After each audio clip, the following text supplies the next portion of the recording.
Hello, everyone. Good evening. Thanks for joining. Welcome to AI Curate Webinar Specials CXO series. Today, we have with us Vinay Bagri, CEO and co-founder at Neo Solutions, to discuss on a very interesting topic, India's FinTech revolution, strategic perspectives for growth and scale. This session will be moderated by Samir Dhanrajani, CEO and co-founder at AI Curate Advisory and Consulting, a bespoke AI advisory and consulting firm. Before we start, as usual, there's a couple of housekeeping rules. Please be on mute for better listening experience, and also request you to keep your video in off mode. You may share your thoughts and questions on the chat window of WebEx for Q&A. This webinar is being recorded, and the playback video will be made available on our website www.aicurate.ai and also on our YouTube channel AI Curate Privy Collection. Now introducing today's guest. Vinay Bagri is a business strategist turned entrepreneur with more than 18 years of experience in the corporate world, working with diverse organizations like Parle, 3M, ICICI Bank, Standard Chartered, ING, and Kotak Mahindra Bank. Having spent over a decade in leadership roles across unsecured lending, retail liabilities, corporate salary, and retail banking strategy, Vinay brings a deep understanding of distribution and retail banking to the table. He has played a key role in enabling the business operations during the initial phase of the organization to establish a solid foundation of business, vibrant culture, and talent pooling, including leadership hiring for various roles. With his rich domain expertise in banking and financial services, Vinay has always had a vision to integrate banking and technology to build a company that can provide path-breaking solutions to the upwardly mobile salaried class in India. Vinay, thanks for joining us in today's CXO series. Thanks for having me over. Thank you. Thank you, Vinay. With that, we'll now request Samir to take over the session. Samir, over to you. Thanks, NK, for the introductions, and it's a pleasure having you at the CXO series, Vinay. And this is our 46th session. We've been doing these sessions from the time the COVID started, actually, in terms of a lockdown. And for the first time, we have a theme which we haven't discussed, but it so well is topical and contemporary, which is the FinTech revolution. And no better than you actually talking about this theme. So in the next 45 minutes, what we would like to do is to take nuggets, take a lot of insights in terms of this industry, which has actually become a game-changing industry, and also try to take your perspective in terms of how this industry could actually catapult from an India point of view, I mean, the whole aspect about the financial inclusion to the next level. So just to get the ball rolling, Vinay, I want to take some global perspective first from you. The whole aspect of FinTech industry is being touted as a game-changing revolution today. And it's not just banking, I would say, aspects of the value chain destruction. It's more in terms of really looking at the unbanked or the unserved sector, also looking at the corporate MSME, or let's say the gig workers. Give us some perspective from your side. What is that you're seeing on a global side on the FinTech industry, and how it's really upping the ante and really challenging the status quo? Thanks, Samir. Thanks for having me over. In terms of FinTech globally, Samir, what we will do is, it'll be actually nice if we look at bank and we look at what are the 3-4 functions which a bank does, and then how FinTech is, it's a very commonly used word, but how FinTech is unbundled and then, try to chip away at each of these functions, which which a typical retail bank or a typical wholesale bank across the world will do. So if you look at any banking, service, or any banking as a company, so they are involved in 4 core functions, Samir. So one of them is transaction banking, where there's a payment which is moving across. It can be moving in the country, moving outside in the country. So that kind of movement is happening. The second is a deposit part of banking where you keep your money, and then when you want to access it, you access. So your savings accounts, your current accounts, your fixed deposits, everything it's called like a liability side of banking. And then you have the wealth management portion of banking, which includes typically 67% of mutual funds, for example, in India, are distributed through banks. So you have them selling mutual funds, them selling insurances, and then of course exotic banking products also. And then finally, the one thing which the banks are most known for is of course the lending. And within lending also, you've got multiple areas of lending which is unsecured, which more famously we use like credit cards. That's the largest unsecured pool. But otherwise, you've got personal loan, which is equally unsecured. And then you've got the secured lending, which starts from something which is less secured, like a car or a two-wheeler, or something which is like a home loan, etc., which is immobile, and those kind of things. So these are the 4 areas of banking. And what fintechs have been doing, Samir, is that chipping away at one of them at a time and creating large companies out of each one. So for example, if you were to take purely wealth management, then the examples which come to you to come to your mind across the world would be the likes of Robinhood. When banks are charging you a phenomenal amount of money to open your demat accounts or to do mutual fund trading, etc., Robinhood came and said, boss, guess what, everything is zero. And then the number of customers which went on the platform just shot through the roof. And then finally now a bank like Charles Schwab in US also has to follow the same model and go to basically fixed fee rather than a transaction percentage based fees. So Robinhood is one example, Samir. The other example, you can look at a company called Betterment, or you can look at various companies which are there in the wealth management space. Now, if you move outside wealth management and look at transactions, for example, one of the costliest transaction, Samir, has been cross-border transfer of money. So if you send money from India to US or from any country to any country, typically the banks which are moving this money would end up charging anywhere between 3 to 5% or even more. Other than there are various fees which will get levied, and which is why it is probably in terms of money movement the costliest money movement which existed. Right. And then you had companies like TransferWise, you had companies like Revolut come in and completely disrupt the market. So it is another big trend which is just disrupting the whole remittance. It can be domestic remittance, it can be international remittance, but that's been one area again the fintechs have been chipping away. The third one, and which was probably the oldest fintech revolution, was around the whole lending piece. Now, if you look at lending, basically lending is looking at 2 aspects of an individual. What is his ability to pay and what is his intent to pay. And you are basically combining his intent to pay and ability to pay to arrive at whether you want to lend or not, or if you want to lend, what is the pricing you want to lend the customer at. Now, this had multiple layers in the same, I would say, in ability itself, there are multiple layers to check the ability of the customer.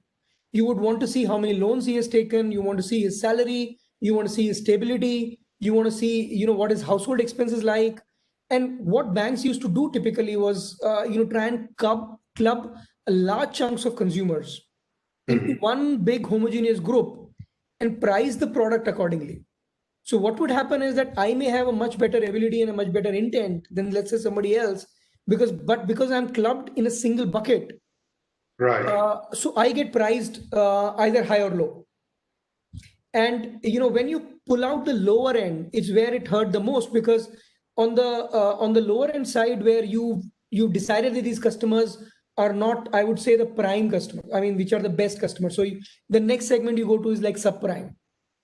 And that's where it became really crazy when you had banks and other players charging almost 1,000% kind of interest rate to these customers who were basically living paycheck to paycheck. So before a paycheck comes, somebody is there to take it away. And then you had companies which came in like Klarna and all these guys across the world who basically said that, we can understand more about the customer than simply looking at his credit report and his salary slip. We can look at social media, we can look at Facebook friends, we can look at Instagram friends, we can look at LinkedIn, and there is so much more analytics we can bring in that with the help of artificial intelligence and machine learning, we can actually break down into multiple subsegments. And when a customer applies, I can immediately go and figure out which segment the customer is going to, and then price him accordingly to where the customer is. So that, Right. the lending itself and across segments, and this same thing moved from consumers to SME to MSME, and it's been a very, very large business across the world. And finally, the latest revolution, part of which we are also part of, is been about the deposits, which is like a neo bank. That can we make banking, which typically, is a painful experience for most of us. Can we make banking beautiful? Can we make banking more consumer friendly? Can we make banking, very startup-y and, in terms of look and feel? The app will be beautiful, the design will be beautiful, the user experience in the UI will be really thought through. And this revolution started, Samir, with, I would say the pioneers were Nubank in Brazil, which brought in the beauty of experience, combined it with a great value it provided to the credit card users of Brazil. And then there is Tinkoff in Russia, which is probably the most successful neobank in the world today. Then you have likes of Revolut, then Monzo, then N26, then Chime. Everybody picks up one particular problem to solve, but the overarching theme is that these are banks which do not need any branch. They are completely mobile led. Right from your onboarding, KYC, to everything you may need is on a mobile. And the experience on the mobile is very much, the whole design is not designed towards what banks thinks it should be, but towards the user. And this has been the latest, I would say, among the revolutions which have happened in fintech. So long answer to your question, but No, I think it warranted. I think that's a very awesome rendition what you gave about this whole chipping of the banking segment by segment, and also you gave this solid illustrations about how each of these fintech companies are trying to take what I call rather create a new segment in terms of what they're trying to do and create that experience more intuitive, immersive, and what we call banking, which is feel better, because with all due regards to the traditional banks, there is always that feeling whenever you enter, hey, you're entering into a space which is a bit drab, not so kind of, let's say, appealing, and you hesitate to speak or open up. I think this is one kind of, let's say, an area which you rightly mentioned, that not only different set of new products and solutions will come in, but it will make the consumers, which so far have been reluctant or been, I would say, underserved to get into this particular area, which of course increases the whole economic factor of the nations as well. So that's a great thing what you said. At the same juncture, Vinay, I want to take your perspectives about technology, because fintech is well blended with what we call new age technologies. You mentioned about artificial intelligence, analytics. There is a thing around IoT, blockchain, cybersecurity, all are coming up with the great force. So give us some view about how the fintech companies at large have actually clubbed the best of the technologies to create that experience for the consumers more seamless. Yeah, that again, I think is a very, very important and a nuanced aspect which you've asked, Samir, that fintech and technology, how they combine to kind of do better what traditional banks have been doing. And there are again multiple layers to it, and I will try and answer to cover all of them. So one, like I said, is a simple fact that you are able to underwrite better, you're able to understand your customer better, and that is using the technology which is more data, more data driven, machine learning, artificial intelligence, using those kind of things which were typically used for I would say manufacturing and car making into banking. Right.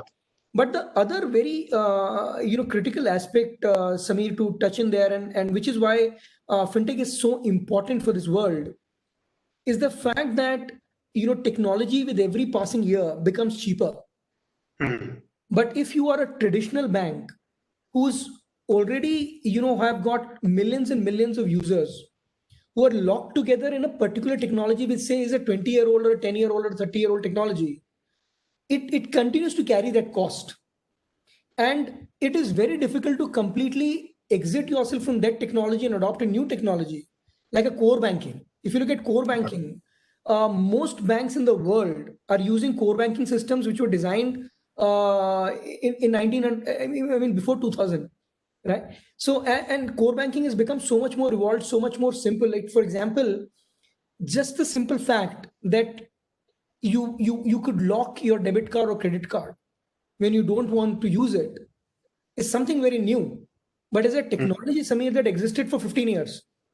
But because majority of the banks are sitting on technology which is like really old, so not only they find it very costly to execute this, but they also find it very cumbersome to execute it. Right. So now, now you enter a fintech player who doesn't have the burden of a legacy tech and create the entire stack on a new tech which is much more cost effective than what legacy tech was. And then you take this cost advantage and pass it on to the users. Then that does two things. One is it adds value to the user dramatically. It's more money in the pocket of user, but that's one thing which is important, but not really so important. The other important aspect is that because this becomes cheap, you are able to go to users who were traditionally underserved or unserved. In India, because you had Aadhaar and because you had the ability to do a biometric KYC or a fingerprint KYC or an OTP based KYC, instead of a paper process which costed you 250 rupees to process a single case, a biometric KYC doesn't even cost you 1 rupee. So that allowed you to open millions and millions of Jan Dhan accounts. Now, you could have imagined that in a period of 2 years, you'll be able to open like some 600 million accounts. No way on earth. Without technology, it's not possible. And without technology, which is cheap, it is not possible. If it is costly, you will address only a certain segment. And it is the same thing across the world. You look at Kenya, where the first really mobile-led fintech revolution happened. And it was as close to UPI as you can imagine, and not really UPI, but as close to as possible. And that made money transfer between different people in Kenya very, very cheap. And suddenly it completely revolutionized the way Kenyans dealt with each other from cash to digital format. And while it is very easy to say that Sweden as a country is like 90% digital, and they are 90% digital because they are rich and they can afford to be 100% digital.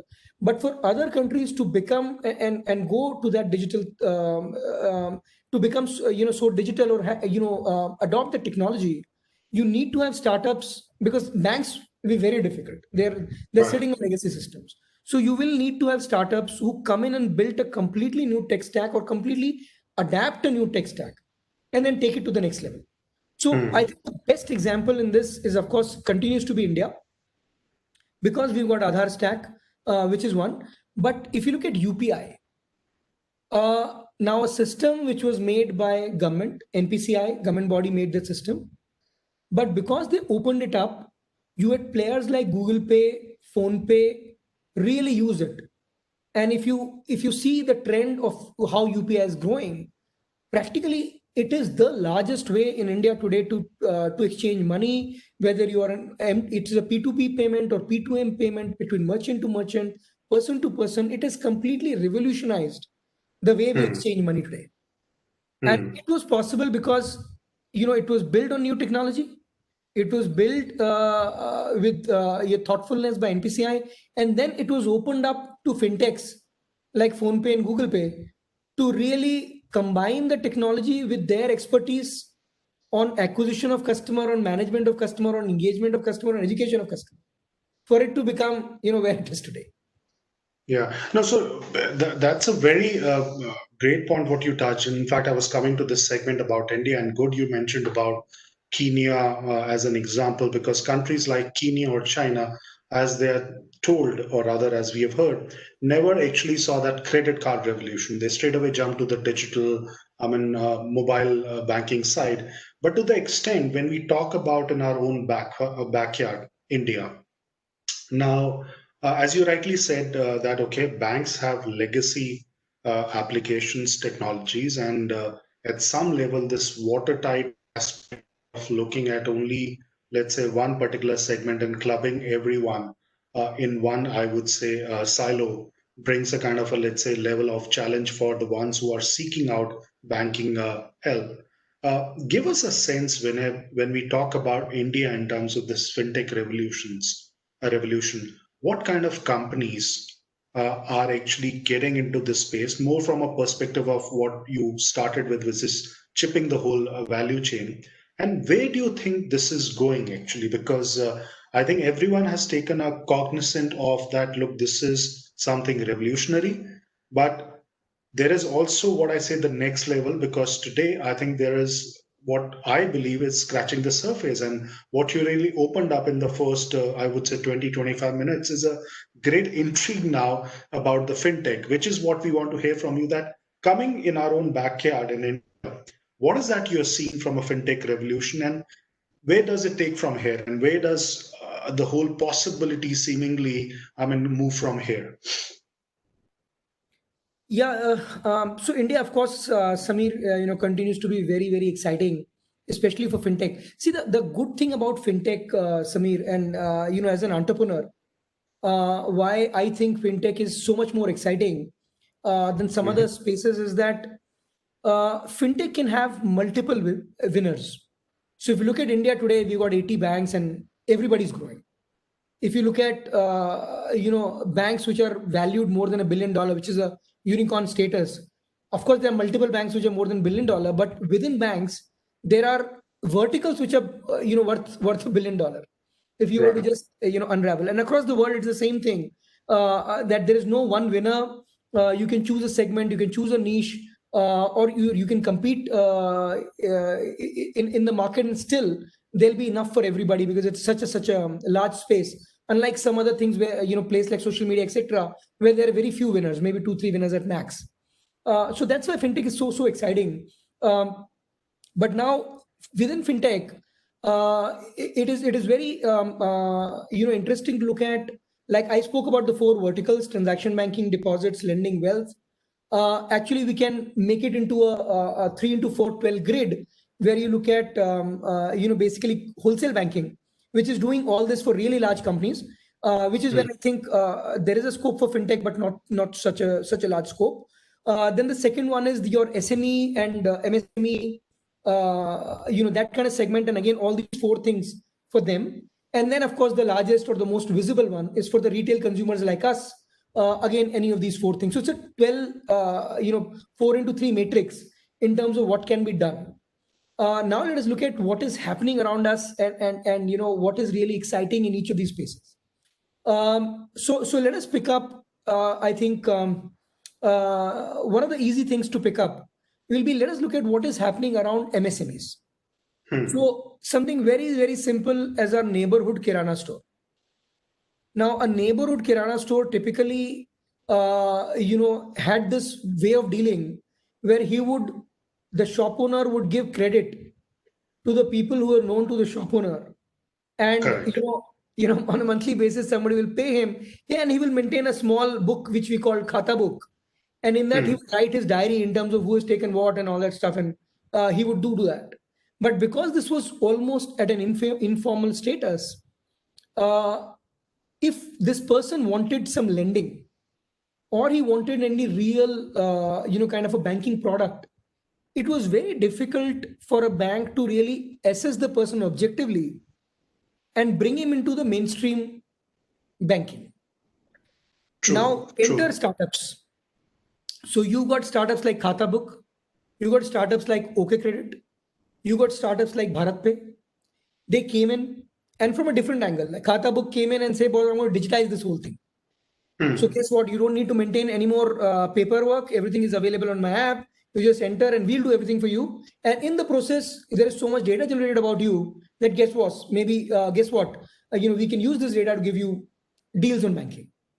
And BharatPe came in from a different angle, and they said, "Boss, you accept a payment through Paytm QR, you accept a payment through PhonePe QR, you accept a payment through Bharat QR.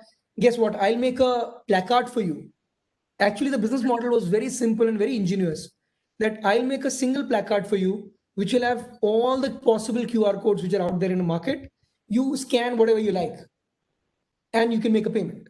And to the so this is really convenient for the consumer. And all these four in the backend are managed by BharatPe. Very convenient for the shopkeeper. And shopkeeper who was paying like 2% to all these POS machines and all these guys, with QR code, PhonePe said, guess what? Not only we are going to make it almost like free for you, but guess what? So far rewards have been for consumers. I'm going to give reward to the shopkeeper, which was first of its kind in the industry. So one thing I want to chime in, Vinay, take your opinion. Now, you touched something which is, I would say, for the masses, because these merchants, small kirana stores, or I would say small trader, it's a huge community. I mean, at some level, a few years back, we were not even considering them in the entire equation of how they operate, how they manage. But at the end of the day, if we take out a separate GDP contribution, that will be great in terms of what they contribute towards India. But you touched upon this thing where I want to ask, and this is something which is where I think your entire, I would say, understanding and knowledge comes in. Practically, they've been very averse to this technology. I mean, in the sense that, okay, how do they kind of grapple with the various digital tools, applications, forms?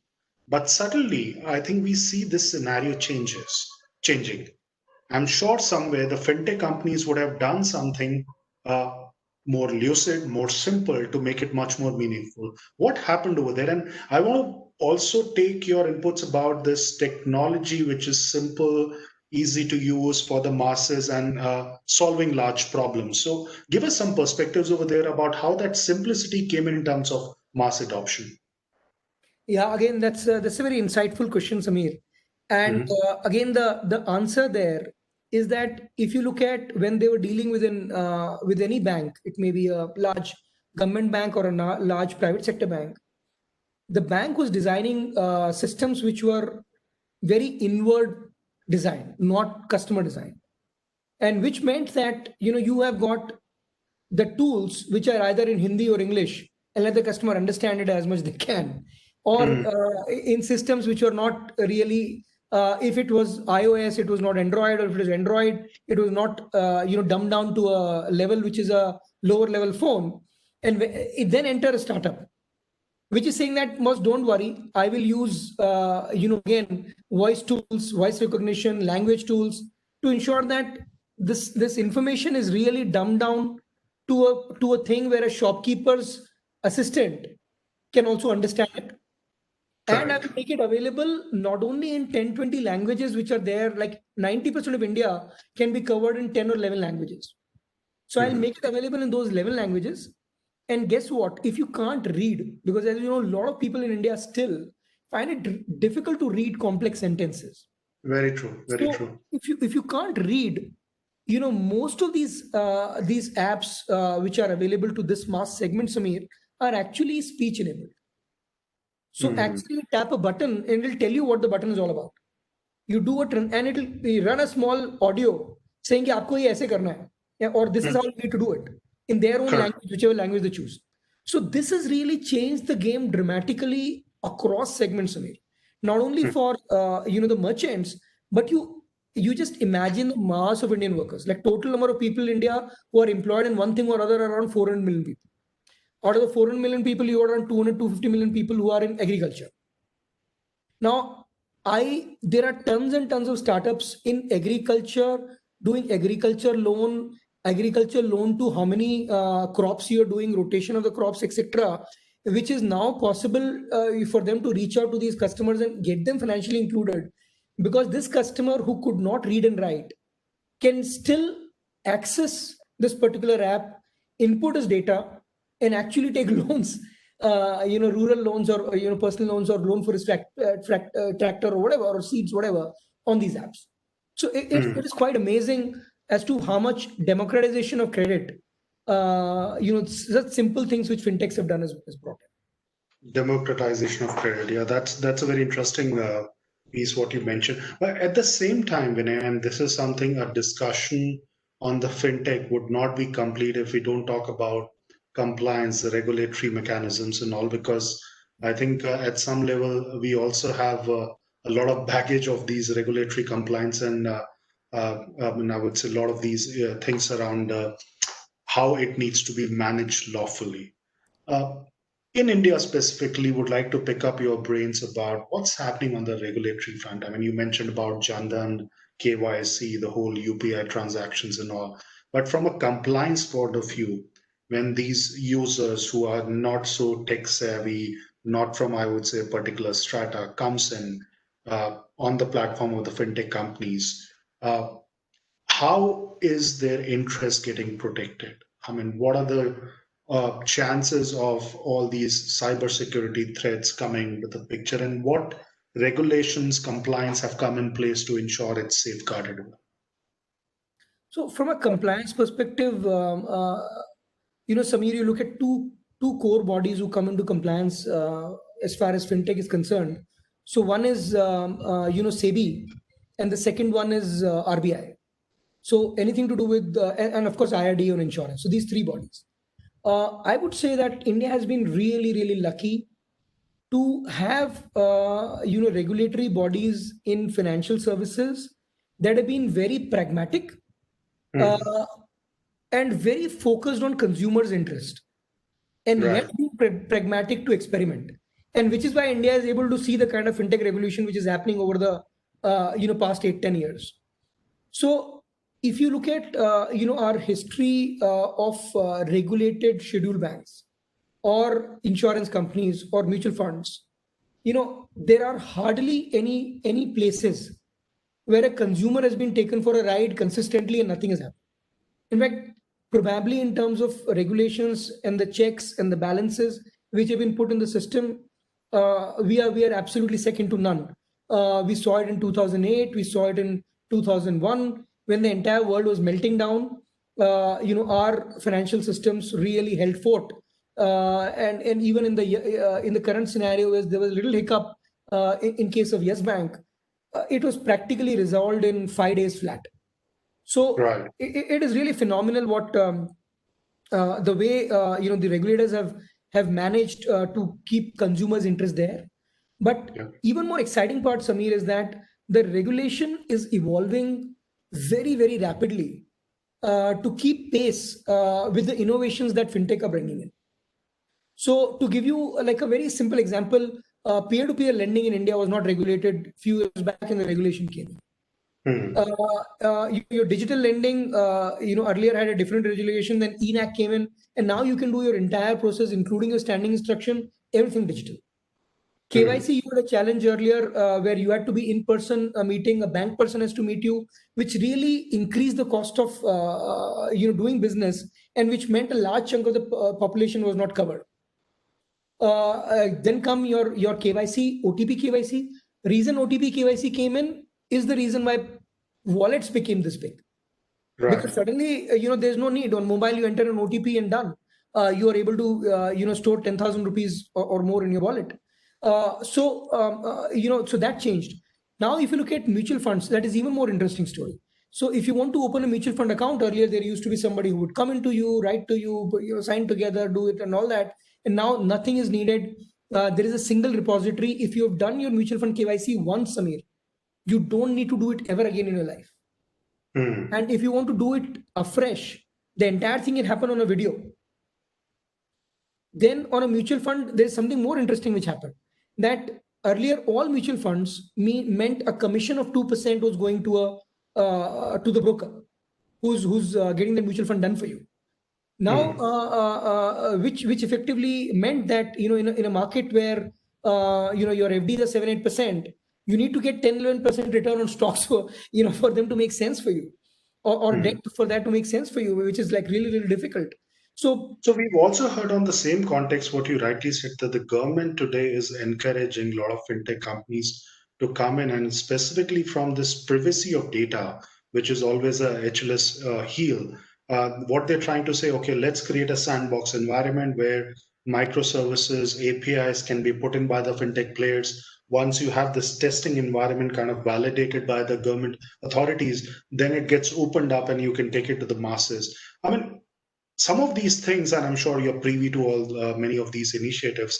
I mean, so what I've heard, I think the steps are in the right direction. As you gave the example of Yes Bank, yes, we usually kind of, let's say, manage things very fast. It's just that the things go, I mean, wrong very fast as well. But on specifically, what are the things you believe in terms of encouraging more kind of, let's say, fintech adoption should be done as a part of, let's say, government initiatives or policy? Any specific things you want to call out there, please? In terms of what more to be done, Samir, if I look at, for example, wealth management, so you look at Zerodha, you can do your end-to-end Demat account opening digitally. You can buy, you can sell, you can take a loan against your stocks, everything digital, everything governed, everything, compliance has got clear rules laid out. So I really don't know what government can do more there. They can maybe do a little tweaking, but there's no sweeping change which is required. Similarly, on the mutual fund side, very, very, very, friendly regulation, both from a consumer point of view and a company point of view. There isn't, you can do much. Similarly, on the lending side, rules are very simple. You got CIBIL, you got, multiple companies which can give you credit history. The entire onboarding process is digital. So I really don't know. Again, it is very difficult to figure out if they can do anything different there. I don't think too much can be done. On the KYC side, what RBI can do is pick up from, I think, where SEBI had left in terms of a common repository. So that if you do KYC once for any financial product, you don't need to do it again.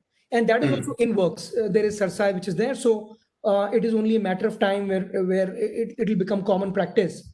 And I think besides that, Samir, it is really difficult to say what sweeping change can be brought in. One thing, of course, is a banking license. So we have a normal banking license. Then we have got small bank and payment bank.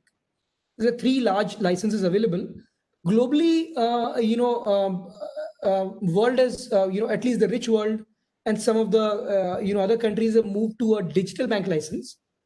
Got it. Which I'm sure RBI is working on. And if you were to ask me, the next big sweeping thing, which regulatory compliance and regulation wise may happen, may be related to issuing a digital bank license to India, or mandating a Europe kind of an open banking framework where banks are forced to kind of share data. That in a way is already in works through account aggregator. If you would have heard that, it is called Sehmati, that if customer is kind of fine to share his data, then all his financial data can be stacked together. There are companies who will be able to do that and then share it with a fintech player or anybody else who wants to use this data or leverage this data to offer any financial products.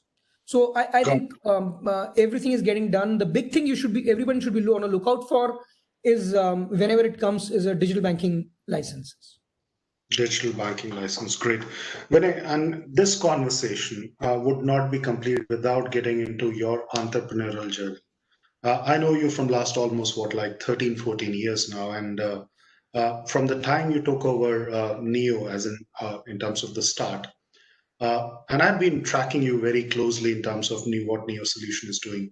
Really, I think if there is a top fintech company list, and I know that very recently Neo Solutions have been recognized in the global 250 fintech companies. I don't think so there's any list or any recognition you guys have missed actually. In the last, I would say, from the time you guys started, which is a great accomplishment. More importantly, I think I wanted you to talk about what is Neo Solution doing? What are the product capability solutions you guys have come out with? And what's your plan in terms of kind of taking it to the next level? So Samir, what I will do is, as I take that question, I would also, there are a couple of questions asked on the chat, so maybe I'll take a shot at those also. Sure. So Samir, the reason why we started Neo was that we were looking at I was working with various banks, and I was looking at various verticals within bank, and like I said, in large banks, each vertical is a unicorn, and because there is so much to be done in such a large landscape, there are certain niches which are available where you can actually make a difference, and without being charitable about it, you can really make a profitable business in certain niche segments. And that has been my thought throughout the journey as an entrepreneur. Of course, I'm very lucky to have a co-founder who's one of the best techies I've met in my life, and we were very, very lucky to have investors on board who are also very supportive and very resourceful.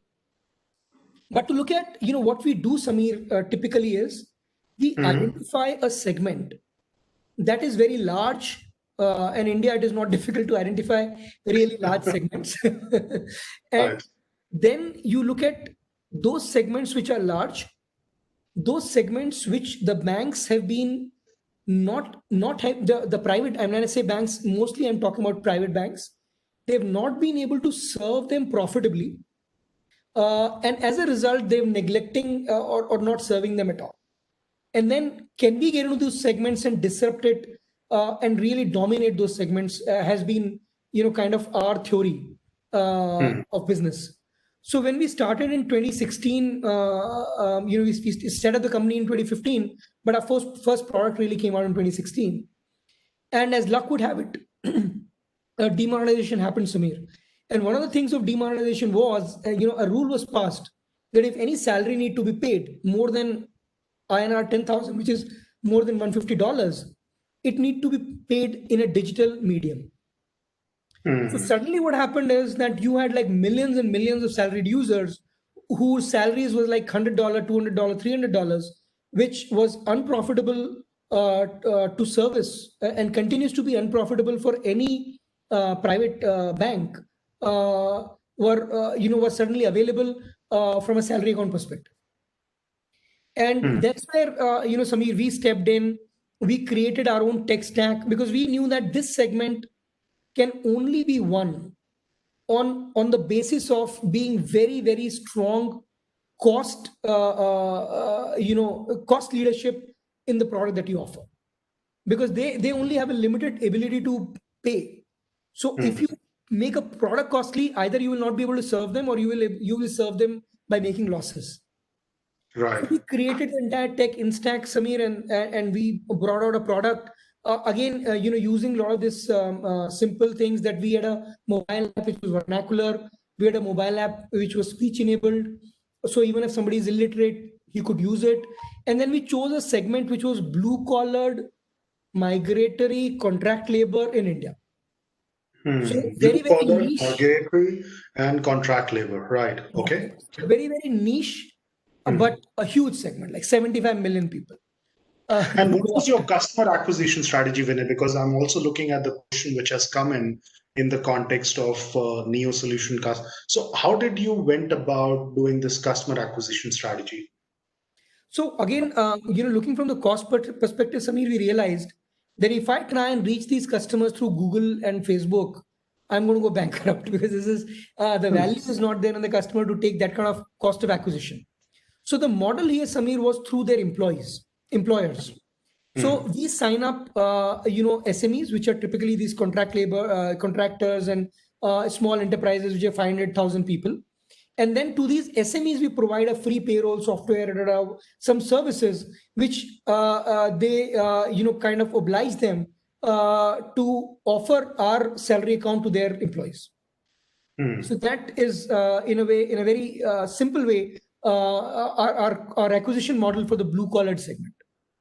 And with this, but at the same time, so having said that, and again, I'm trying to read question and make a bit of about a chain out here. This whole aspect of differentiation in the market, Vinay, while of course it's an unserved segment, you have a competition because the moment you open a startup, Of course, now you guys should not be called a startup, but the moment you start something, there are Me Too players immediately coming in, and as incumbent, you always say, okay, you're feeling the pressure, kind of thing. What marketing interventions or what kind of, let's say, the hook you guys created to kind of be, or rather be seen like a differentiated player in the market? So, like I said, Samir, one of the key strategies for us has been on the blue collar space is cost driven.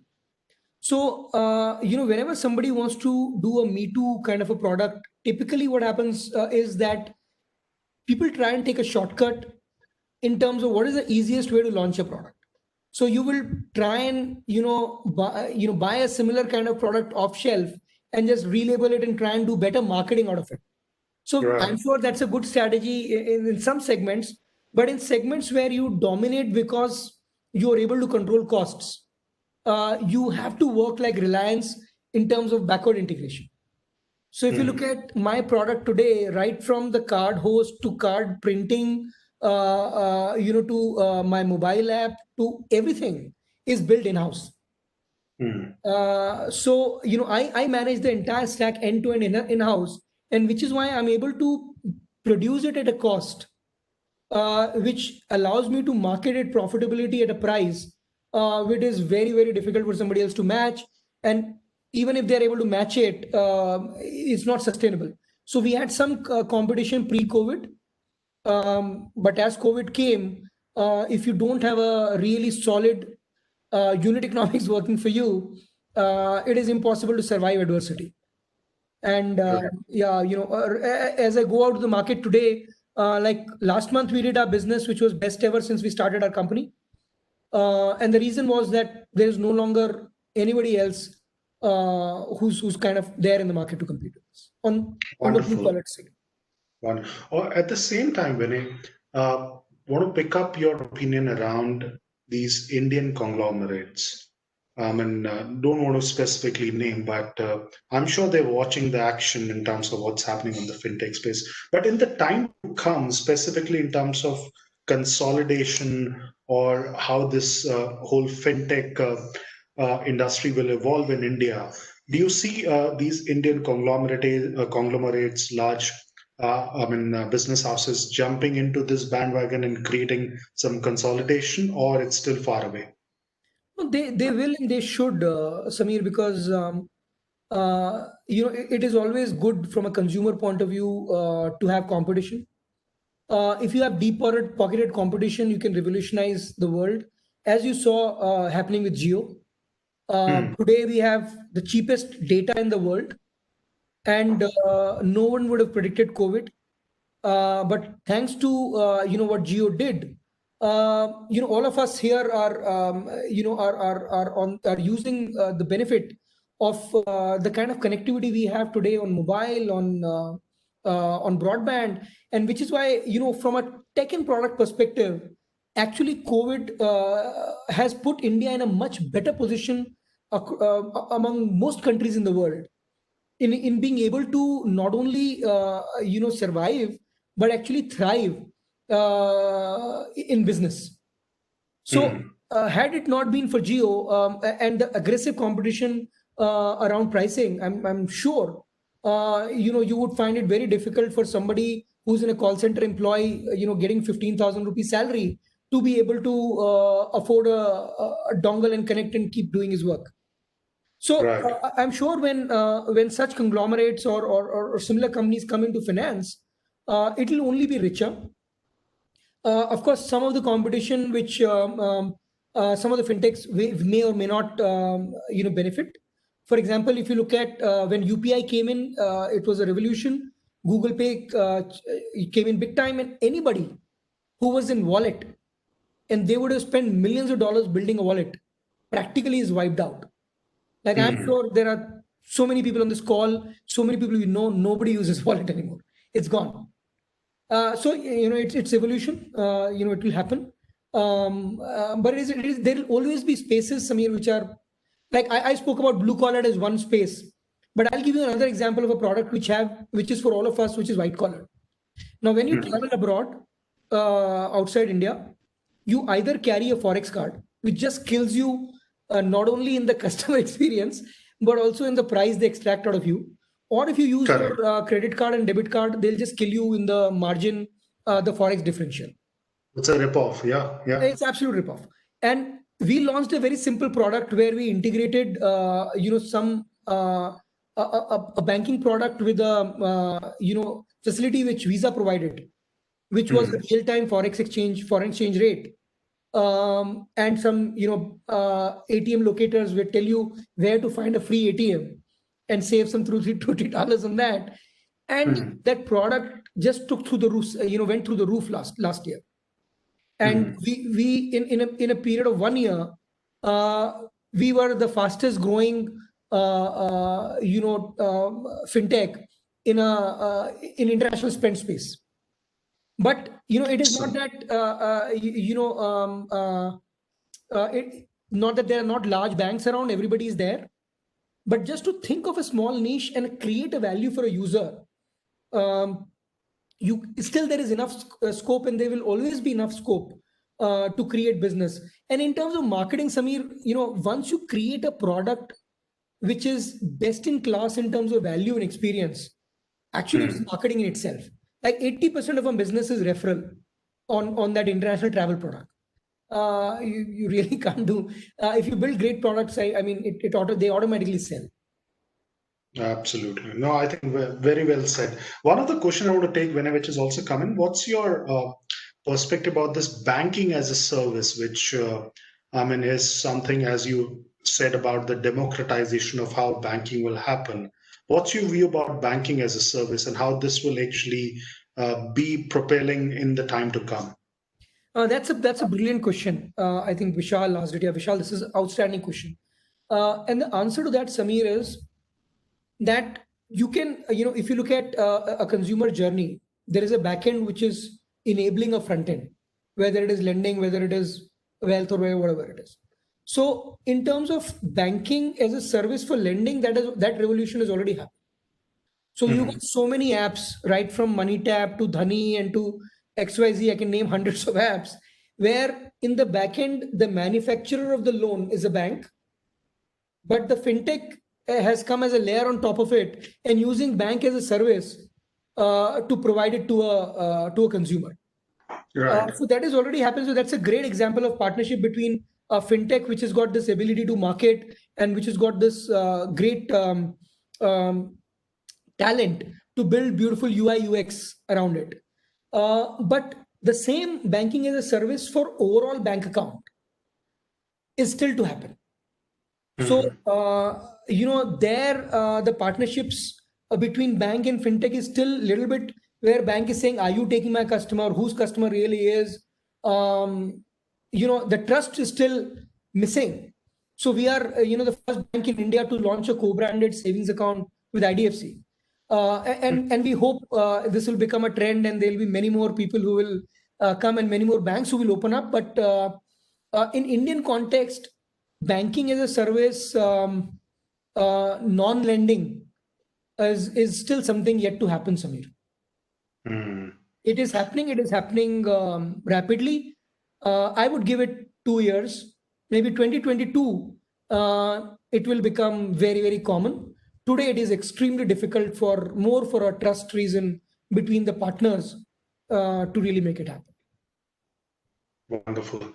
When I must say, in the last 60 odd minutes, the session, what you provided in terms of your narrative and anecdotes, illustration was enthralling, engaging, and engrossing because for the first time, as I said, that fintech is something we haven't discussed. But what you really opened up very fascinatingly was this art of possible in terms of what banking could actually do, because we're all used to this whole aspect of saving bank accounts and putting in and withdrawing the money. That's it. But I think this whole aspect of, as you said, how does each of the business segment of banking gets ripped off in terms of creating a new business, and how the government ecosystem partners come in to create a kind of a transformation, validation, and how also you mentioned about the whole aspect of regulatory compliance coming in to create an ecosystem which is larger than in terms of how this whole aspect of fintech revolution can go to the next level.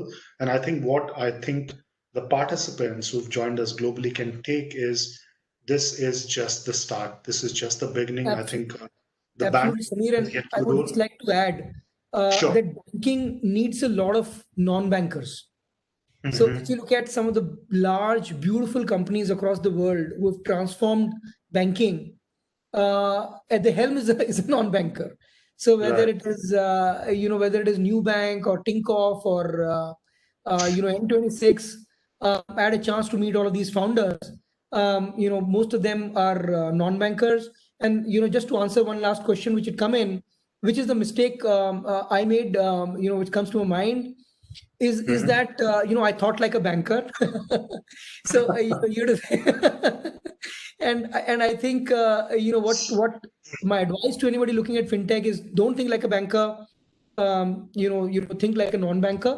And especially if anybody is operating in India and wants to do partnership with bank, I would recommend you at least do 2 partnerships, because regulation in India is like a quicksand. It changes very fast, and same is how the mood of the partner bank changes. So you need to have backups when you're doing it. So that's my thing. Samir, please. Wonderful. But it's great to see the progression, Vinay, what Neo Solution has been up to, and wish you all the best to Neo and a lot of success in the time to come. But thank you so much for your time. Really appreciate. I know you have a busy schedule, but I mean, this was something absolutely fantastic session. And I mean, thanks to all the participants for joining in across the locations. Thank you so much. Thank you, Samir. Thank you for having me. Thank you. Bye-bye.